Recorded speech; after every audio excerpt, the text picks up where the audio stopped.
ಸತ್ಯದ ಬೆಳಕಿನಲ್ಲಿ ನಮ್ಮ ವರದಿ, ನಮ್ಮ ಧ್ವನಿ, ಜನರ ವಿಶ್ವಾಸದ ಪ್ರತಿಬಿಂಬ. ಚಿತ್ರದುರ್ಗ ಜಿಲ್ಲಾ ಯುವ ಕಾಂಗ್ರೆಸ್ ಅಧ್ಯಕ್ಷ ಕಾರೇಹಳ್ಳಿ ಉಲ್ಲಾಸ್ ವಿರುದ್ಧ ಅಡಿಕೆ ಸಾಗಿಸುತ್ತಿದ್ದ ಲಾರಿಯನ್ನು ಅಡ್ಡಗಟ್ಟಿ ಹಣಕ್ಕೆ ಬೇಡಿಕೆ ಇಟ್ಟಿರುವ ಗಂಭೀರ ಆರೋಪ ಕೇಳಿಬಂದಿದ್ದು, ಈ ಸಂಬಂಧ ನಗರದ ಹೊರವಲಯದ ಗ್ರಾಮಾಂತರ ಪೊಲೀಸ್ ಠಾಣೆಯಲ್ಲಿ ಎಫ್ಐಆರ್ ದಾಖಲಾಗಿರುವುದು ಪ್ರಕರಣಕ್ಕೆ ಮತ್ತಷ್ಟು ಮಹತ್ವ ತಂದಿದೆ. ಭದ್ರಾವತಿಯಿಂದ ಅಡಿಕೆ ಲೋಡ್ ಮಾಡಿಕೊಂಡು ನಾಗಪುರದತ್ತ ತೆರಳುತ್ತಿದ್ದ ಲಾರಿಯನ್ನು ಚಿತ್ರದುರ್ಗದ ರಾಷ್ಟ್ರೀಯ ಹೆದ್ದಾರಿ 13ರ ಸಮೀಪದ ಡಾಬಾ ಬಳಿ ಕಾರೇಹಳ್ಳಿ ಉಲ್ಲಾಸ್ ಹಾಗೂ ಅವರೊಂದಿಗೆ ಇದ್ದ ಕೆಲವರು ತಡೆದಿದ್ದಾರೆ ಎನ್ನಲಾಗಿದೆ.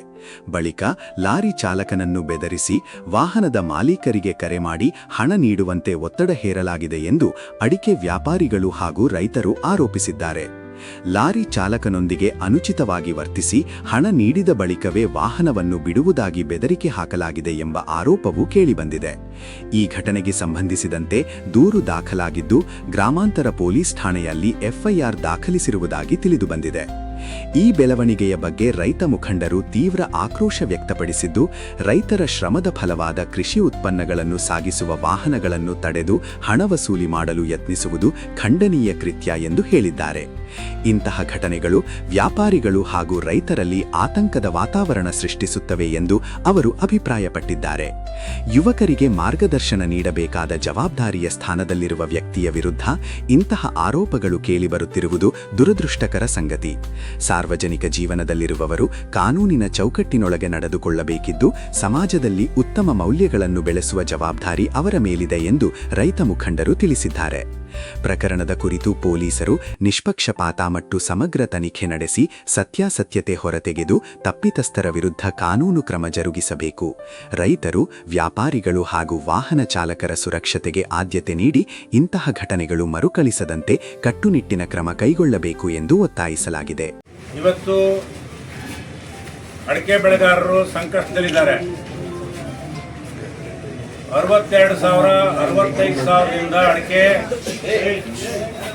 ಇವತ್ತು 50,000ಕ್ಕೆ ಬಂದಿದೆ. ಇಲ್ಲೇನು ಮಾಡ್ತೀಯ?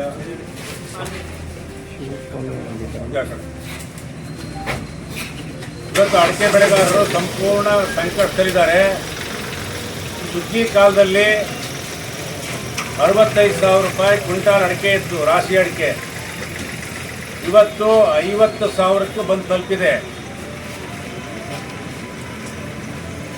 ಮಹಾರಾಷ್ಟ್ರದಲ್ಲಿ ಕೂಡ ಅವ್ರಿಗೆ ಸಂಬಂಧನೇ ಇಲ್ಲ. ಹೆದ್ದಾರಿಲಿ ಹೋಗ್ತಕ್ಕಂಥ ಅಡಿಕೆನ ಅವರಿಗೆ ಸೀಸ್ ಮಾಡೋಂಥ ಯಾವ ಅಧಿಕಾರನೂ ಇಲ್ಲ. ಅಂದರೆ ಫುಡ್ ಸೇಫ್ಟಿ, ಆಹಾರ ಸುರಕ್ಷತೆ ಅಂತ ಹೇಳ್ಬಿಟ್ಟು ಸುಮಾರು 50ಕ್ಕೂ ಹೆಚ್ಚು ಲಾರಿಗಳನ್ನು ನಿಲ್ಲಿಸಿದ್ದಾರೆ. 50ಕ್ಕೂ ಹೆಚ್ಚು ಲಾರಿಗಳನ್ನು ನಿಲ್ಲಿಸಿ ನಾವು ಇದಕ್ಕೆ ಕಳಿಸಿದ್ದೀವಿ, ಸ್ಯಾಂಪಲ್ನ ಲ್ಯಾಬಿಗೆ ಕಳಿಸಿದ್ದೀವಿ. ಅದೇನಾರು ಬಣ್ಣ ಹಾಕಿರೋದು ಮತ್ತೊಂದು ಬಂದರೆ ನಾವು ಸುಟ್ಟಾಕ್ತೀವಿ ಅಂತ ಹೇಳ್ತಾರೆ. ಅದು ಬೇರೆ ವಿಚಾರ. ಆ ರೀತಿ ಇದ್ರೆ ಅವ್ರು ಏನು ಬೇಕಾದ್ರೂ ಕ್ರಮ ತಗೊಳ್ಳಿ. ಆಮೇಲೆ ಇವತ್ತು ಅಡಿಕೆ ಟ್ಯಾಕ್ಸ್ ಕಟ್ಟದೆ ಹೋಗ್ತಾ ಇದೆ ಅಂತಕ್ಕಂಥ ಒಂದು ಕೂಗಿತ್ತು. ಟ್ಯಾಕ್ಸ್ ಕಟ್ಟದೆ ಹೋಗ್ತಕ್ಕಂಥದ್ದು ಇದ್ರೆ ಅವನ್ನೂ ಕೂಡ ಸೀಸ್ ಮಾಡ್ತಕ್ಕಂಥದ್ದಾಗಲಿ ಹಿಡಿತಕ್ಕಂಥದ್ದಾಗಲಿ ಅವ್ರು ಏನು ಕಾನೂನು ಕ್ರಮ ತಗೊಳ್ಬೇಕು ಆ ಕಾನೂನು ಕ್ರಮ ಅವ್ರು ತಗೊಳ್ಳಿ, ನಮ್ದೇನು ಅಭ್ಯಂತರ ಇಲ್ಲ. ಇವತ್ತು ಅದಕ್ಕೂ ಸಂಬಂಧಪಟ್ಟಂತ ಅಧಿಕಾರಿಗಳಿದ್ದಾರೆ. ಯಾರು GST ಅವರಿದ್ದಾರೆ, ಅವರು GST ಅವ್ರದ್ದು ಟ್ಯಾಕ್ಸ್ನವರಿದ್ದಾರೆ. ಅವರು ಅದನ್ನು ತನಿಖೆ ಮಾಡ್ತಕ್ಕಂಥ ಅಧಿಕಾರ ಸರ್ಕಾರ ಕೊಟ್ಟಿರ್ತಕ್ಕಂಥದ್ದು ಅವರಿಗೆ. ಉಡಾರಿ ನಾನು ಮುಖಂಡ ಅಂತ ಹೇಳ್ತಕ್ಕಂಥ ಉಲ್ಲಾಸ್ ಅಂತಕ್ಕಂಥ ವ್ಯಕ್ತಿ, ಕಾರೇಹಳ್ಳಿ ಉಲ್ಲಾಸ್ ಅಂತಕ್ಕಂಥ ವ್ಯಕ್ತಿ ಇವತ್ತು ಲಾರಿನ ಕೈ ಹಾಕಿ ತಡೆದಿದ್ದಾನೆ. ಅವನು ಅದೇ ಕೆಲಸ, ಲಾರಿ ತಡೆಯೋದು, ಏನೋ ಅವ್ರ ಹತ್ರ ವಸೂಲಿ ಮಾಡ್ಕೊಳ್ಳೋದು, ಆಮೇಲೆ ಲಾರಿ ಕಳಿಸೋದು. ಇದು ನಮ್ಮ ಗಮನಕ್ಕೆ ಬಂತು. ಈ ರೀತಿ ಅಲ್ಲಿ ಒಬ್ಬ ಲಾರಿ ತಡಿತಾ ಇದ್ದಾನೆ ಅಂತ. ನೀವು ಕರೆಕ್ಟ್ ತೆರಿಗೆ ಕಟ್ಟಿ ಲಾರಿ ತಗೊಂಡು ಹೋಗ್ತಾ ಇದ್ದೀರಿ ತಾನೆ? ನೀವು ಕರೆಕ್ಟ್ ತಗೊಂಡು ಹೋಗ್ತಾ ಇದ್ದೀರಿ ತಾನೆ? ನಾವು ತೆರಿಗೆ ಕಟ್ಟಿ ರಹದಾರಿ ತಗೊಂಡು ಹೋಗ್ತಾ ಇದೀವಿ, ಕಾನೂನು ಬದ್ಧ ತಗೊಂಡು ಹೋಗ್ತಾ ಇದೀವಿ ಅಂದ್ರು. ತಗೊಂಡು ಹೋಗೋದಾದ್ರೆ ಯಾರು ಕೊಡಬೇಡ್ರಿ, ನೀವು ಅಲ್ಲೇ ನಿಲ್ಲಿಸಿ. ಆಮೇಲೆ ಅವ್ರು ಯಾರು ಕಾಂಗ್ರೆಸ್ ಪುಡಾರಿ ಅಂತ ಹೇಳ್ತಾನೆ. ನಾನಿವತ್ತು ಕಾಂಗ್ರೆಸ್ ಸರ್ಕಾರ ಅಧಿಕಾರದಲ್ಲಿದೆ. ನಾನು ಕಾಂಗ್ರೆಸ್ ಸರ್ಕಾರ ಕೇಳ್ತಾ ಇದ್ದೀನಿ, ಮುಖ್ಯಮಂತ್ರಿಗಳಿಗೆ ಒತ್ತಾಯ ಮಾಡ್ತಾ ಇದ್ದೀನಿ ತಮ್ಮ ಮೂಲಕ, ನಿಮ್ಮ ಪಕ್ಷದಿಂದ ಏನಾರುವ ಯುವ ಕಾಂಗ್ರೆಸ್ ಹುಡುಗ ಈ ತರದವ್ರನ್ನ ವಸೂಲಿ ಮಾಡಕ್ಕೆ ಏನಾದ್ರು ಇಟ್ಟಿದ್ದೀರಾ, ಅಥವಾ ಏನಾದ್ರು ಬೇನಾಮಿ ವಸೂಲಿ ಮಾಡಕ್ಕೆ ಇಟ್ಟಿದ್ದೀರೋ, ಅಥವಾ ಏನಾದ್ರು GST ಅಧಿಕಾರಿ ಅಂತ ಏನಾದ್ರು ಲೈಸೆನ್ಸ್ ಕೊಟ್ಟಿದ್ದೀರೋ, ಅವ್ನಿಗೆ ಏನಾದ್ರು ಅಡಕೆ ಲಾರಿ ತಡೆಯೋ ಲೈಸೆನ್ಸ್ ಏನಾದ್ರು ಕಾಂಗ್ರೆಸ್ ಪಕ್ಷ ಕೊಟ್ಟಿದೆಯಾ? ನಾವು ಕಾಂಗ್ರೆಸ್ ಪಕ್ಷದ ಈಗಿನ ಸರ್ಕಾರಕ್ಕೆ ಪ್ರಶ್ನೆ ಮಾಡ್ತಾ ಇದ್ದೀವಿ. ನಾವೇನು ಕೊಟ್ಟಿಲ್ಲ ಅಂದ್ರೆ ನಿಜವಾಗ್ಲೂ ಇಂಥವ್ರ ಕಡೆಯಿಂದ ನಿಮ್ಮ ಸರ್ಕಾರದ ಮಾನ ಮರ್ಯಾದೆ ಇರಲ್ಲ, ಮುಖ್ಯಮಂತ್ರಿಗಳಿಗೆ ನಿಮಗೂ ಮರ್ಯಾದೆ ಉಳಿಯಲ್ಲ. ನೀವು ಉತ್ತಮವಾದಂತ ಆಡಳಿತ ನಡೆಸ್ತಾ ಇದ್ದೀರಿ.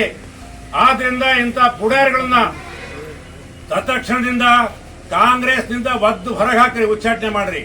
ಇಂಥ ಪುಡಾರಿಗಳನ್ನ ಇಟ್ಕೊಂಡ್ರೆ ಕಾಂಗ್ರೆಸ್ ಪಕ್ಷಕ್ಕೂ ಕೆಟ್ಟ ಹೆಸರು ಬರುತ್ತೆ, ಮತ್ತು ನಿಮ್ಮ ಸರ್ಕಾರಕ್ಕೂ ಕೆಟ್ಟ ಹೆಸರು ಬರುತ್ತೆ.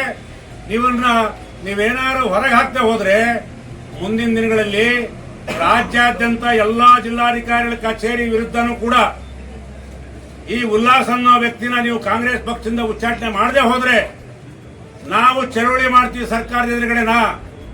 ಇದು ಸರ್ಕಾರ